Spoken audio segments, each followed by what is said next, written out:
Hey, welcome to my YouTube channel. I'm going to be doing some voiceover on the process for this Little Red Riding Hood commission that I was commissioned. Um, I'm ashamed to admit it was last year. I'm just now finishing it up. But the good news is it will be immortalized now in a process video. Um, Last year I was at Comics Pro in Portland, and then they were doing an auction, uh, and I charity auction, and then I donated a 9 by 12 commission, and at this I ended up being so late on this one I ended up just making it a 10 by 14 fully painted commission, and here we go. So the request was Little Red Riding Hood, and you can see I'm starting out. I didn't record the very first layer, but it was like a real light layer of yellow that I just put over the whole painting, all the trees and everything, except for Little Red Riding Hood and the wolf, who didn't want to do that first underpainting layer. But I went over with yellow, and now I'm going over with like a sepia sort of brown color over the whole thing. Again, except for Little Red Riding Hood and the wolf. And this is the key really to watercolor, is to layers. You paint a layer, let it dry, paint another layer, let it dry. And again, it just depends on what you're trying to get. You can also paint wet on wet, where you're painting wet and putting more color on it and letting it sort of mix on the page. Um, I'll do another video like that sometime that shows like the effects you get with that.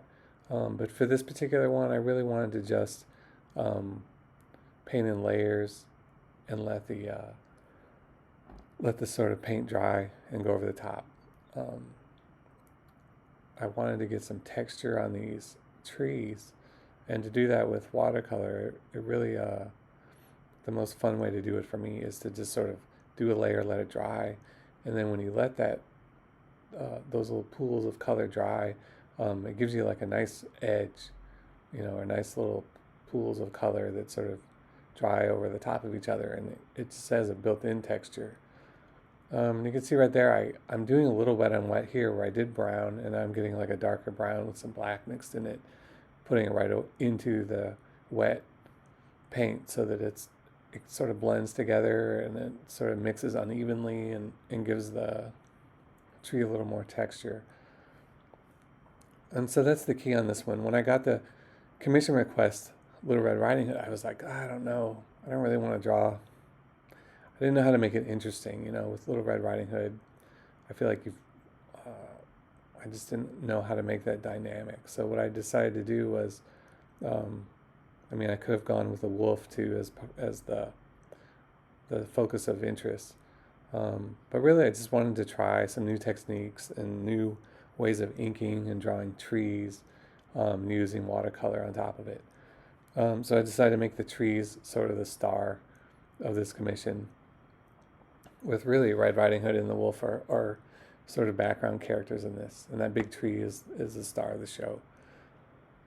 Um, so yeah, you can see I'm sort of jumping around. I'm focusing on the tree right now, letting that background layers of the smaller trees sort of dry. And again, I'm mixing some gray and black and a little bit of blue in there, um, into the paint that's still kind of wet already. So the brown and the gray and the black are all kind of mixing unevenly together. I'm trying to give it some natural texture and like the contour of the bark. And then in the background, the key here is going to be to make the foreground trees pop, is to make those background trees sort of push back, and I do that with blue and with grays, and we'll push those back. But right now I wanted to start by building up the big tree in the front first, sort of get the value of that um, where it needed to be before I go to the background. Again, I'm just sort of tapping the water and the color onto the tree just to give it some more weirdly uneven texture, make it look more tree-like. And I don't really go for. I'm not trying to do something photorealistic. Like I think when I was in school, I was enamored by trying to get photorealism and painting as realistic as possible. And the older you get, the more it really is. It just seems like a dead end creatively. I just don't. I don't have any interest in it, and so I'm trying to do different ways to paint. That is just that sort of shows the material. I think that's what attracted me to comic books in the first place. Is you get to see how the thing is made. You see the lines on the paper and see the hand of the artist in it. And I think that's what um, I've been trying to do with my work. Is to sort of let the materials show through and show the hand of the artist and the emotion that goes into it. Here's a little bit of a pause because I put a lot of heavy water on that tree, so I was letting it dry. And because I want to build up those layers. The only way to really get uh, deep color in watercolor is to sort of let it dry and keep working over the top of it over and over again. So while I let that big tree dry, I'm going into the background now and I'm adding just blue. This is one of the tricks I learned early is with color, especially with watercolor, is using unconventional sort of color to add shadow and shade, and instead of just going darker browns for the back, use blues, make it sort of uh, push itself back with shadow, and adds a little bit of atmosphere. Again, I'm just working around trying to get those background trees and roots and sort of push those back now. I tried to pull the tree as far forward as I could with browns and texture, and now I'm trying to push the other trees backwards. And again, this is when I did the original drawing, you can see that there's no real outlines that define which tree is which or which branches go with which trunk, um, other than the foreground. And I really wanted to experiment with that, with just using the negative and negative space of the trees, and then using color and paint to sort of distinguish, oh, this tree goes with those branches, and using the shadows and the blue to sort of finish the drawing. So like the ones in the very far back, you can see I'm just making darker, pushing them back, using almost straight up blacks and blues to push those back. And now you can kind of tell when it's dry enough, you can start going back into the stuff that I used a little heavier color on. So now I'm going in trying to define more of the bark and the contours of the tree with some black with a little blue. And I try to keep my palette sort of organized. So I keep the blues and blacks at the top, and then cool colors on the left, and then the warmer colors on the right. So when you're switching back and forth, you're not accidentally mixing some blues with some reds or yellows. You don't want to turn your yellow turning green. So I keep neutral colors and the cool colors on the left, and the hot colors on the right. All right, now I'm sort of killing time here, waiting for the big tree in the background to dry. So it's a good time to just go in and start doing that pop color of red for Riding Hood. And I want that to be super bright, so it's just straight up red. And then I'll go in and add shadows later. But that's really the key with watercolor is keep layering. You're never going to finish the whole thing in one pass or two passes.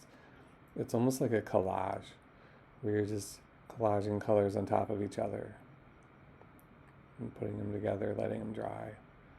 And the wolf, I'm adding a little bit of yellow. I want him to pop a little more. And then a lot of times you're just reacting to what you've put down too. So I can see that the wolf is kind of going to blend in. If I just make him straight up brown, he'll blend in with the trees in the background. I don't really want that. And again, I'm adding some shadow under Riding Hood, so it looks like she's standing on top of those roots. And then her main dress is kind of white, but nothing is ever just straight white. So I'm using some blue and gray to sort of shade her dress. And you can tell, if you look close, you can tell that I worked too quickly. Some of the red bled into her dress. So I'll clean that up later with a little bit of water. If you make a mistake with watercolor, you can go in. If you just take plain water and a brush, you can like pick up color. If you just keep working just plain water and a brush onto it, you can pick some of that color up. But sometimes I get impatient and the colors end up hitting each other. Again, just waiting here and killing a little bit of time, letting it rest. That's why it's good to, I think I was just watching movies or some TV while I was painting this. It helps you slow down and just relax. You don't want to, you can't just finish a painting quickly. You got to let it dry. So if I distract myself, it actually makes me patient. Again, still waiting, and then I'm adding some blues and blacks into that negative space in the background just to let it pop. The foreground stuff to pop out. And then just putting in some little details. Again, if you work in stages or work in sections, that helps too. You can go a little bit quicker. So if you notice, I'm working in probably 3 sections. There's the background trees, that's a section, then the foreground tree, and then the wolf and Red Riding Hood, it's the 3rd section. So if you can divide a painting up into that, you can keep working almost the whole time. You don't have to let the whole thing dry. After those early stages of where you put underpainting down over the whole thing, you can kind of work in stages. So I can go to the foreground tree, then to Riding Hood, then to the background. By the time I'm done with that, I can go back to the foreground tree again. Or go to hit the wolf here. So I don't want him to be yellow, so I'm adding some brown, but that yellow underpainting is going to let him pop out a little bit.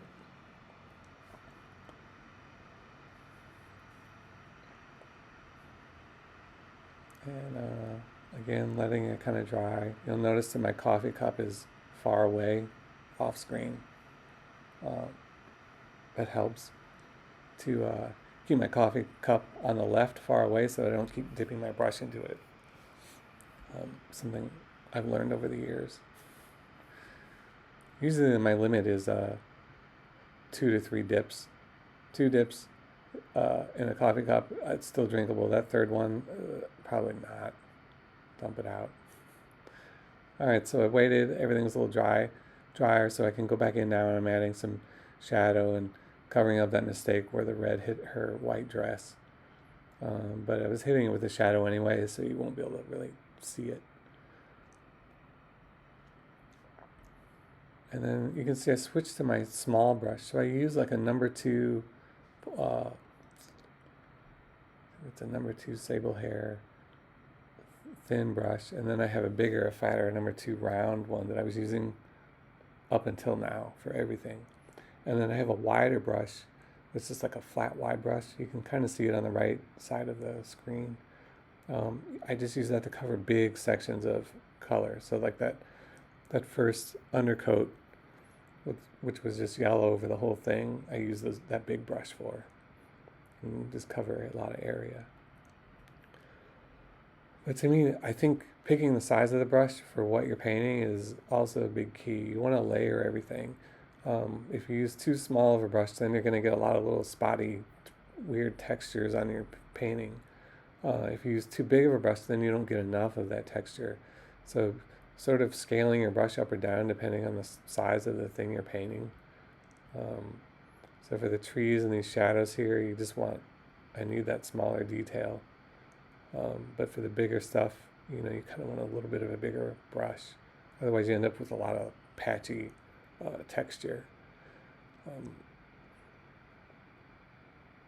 I learned that when I was painting this book, Poppy, with Brian was doing the drawing, and I was painting it. The title page, it was just a big ocean scene with sky, and I used this too small of a brush, and it was the patchiest thing ever. I had to go in and fix everything in Photoshop. Where the solution would have been just to get a really big brush and almost drop the paint on there. Again, I'm working now. Now I'm choosing which of the background trees to push forward and which to push back. So I can't really pull anything forward anymore. Everything's going to be as light as it's ever going to be. So I'm choosing trees to push backwards, and I'm just putting kind of straight black on there to push those back into the background, give it some atmosphere, sort of define the branches and the shadows and how they're overlapping each other. And again, not doing outlines on all those branches or whatever allows me to do it with color, which I think is a little more subtle and looks a little better than if I just outlined every one of those branches in the background. And just not having outlines and have them sort of bleeding together makes them look, pushes them back already without me even painting it. And we're getting close to the end here. Just going in one more time. The big tree is dry now, so I'm able to go in and add a little more detail. And that's it. Thanks a lot. Appreciate you guys watching the channel. And next time I will record a process video that shows the drawing. And I'll see you next time.